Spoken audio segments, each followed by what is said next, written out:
జ్వాలా తోరణం అంటే జ్వాలను తోరణంగా కట్టడం. కార్తీక పున్నమి రోజు ప్రతి ఆలయం ముందు జ్వాలా తోరణ ఉత్సవం జరుపుతారు. 2 కర్ర స్తంభములు నిలువుగా పాతి అడ్డంగా మరొక కర్రని కడతారు. దానికి గడ్డి చుడతారు. నెయ్యి వేసి నిప్పు పెడతారు. ఆలయ ఉత్సవమూర్తులతో పాటు తోరణం మధ్యలో నడుస్తారు. జ్వాలా తోరణంలో పాల్గొంటే ఆయుష్ పెరుగుతుంది, ఆరోగ్యం బాగుంటుంది, అగ్నిబాధలు ఉండవు, పునర్జన్మ ఉండదు, అప్పటి వరకు చేసిన పాపాలు తొలగి కోరికలు నెరవేరుతాయి. కార్తీక మాసంలో దీపాన్ని వెలిగించటం, దానం చేయటం, ఆలయ దర్శనం, ప్రదక్షిణ, నదీ స్నానం, పురాణం వినడం వంటివి చేయాలి. యమలోకంలోకి వెళ్ళిన వారికి మొదటగా దర్శనమిచ్చేది అగ్నితోరణం. యమలోకానికి వెళ్ళిన ప్రతి వ్యక్తి ఈ తోరణం గుండానే లోపలికి వెళ్ళాలి. వాస్తవానికి ఇది పాపులకు వేసే శిక్ష.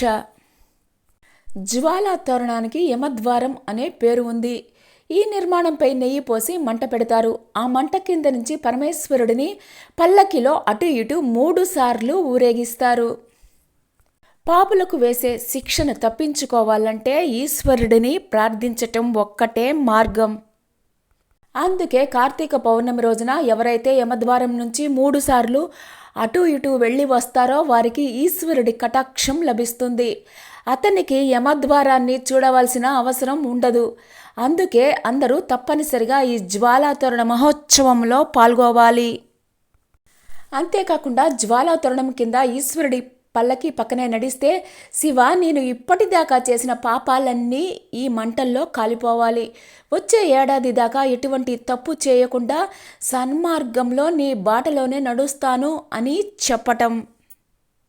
ఈ జ్వాలాతోరణం కాలిపోగా మిగిలిన గడ్డిని ఇంటికి తీసుకుని వచ్చి ఇంటి చూరులోనో, గడ్డి వాములోనో, ధాన్యాగారంలోనో పెడతారు. ఈ గడ్డి ఉన్న చోట భూత ప్రేత ఉగ్రభూతాలు ఇంటిలోకి రావు. ఈ గడ్డి ఎక్కడ ఉంటే అక్కడ సుఖశాంతులు కలుగుతాయి.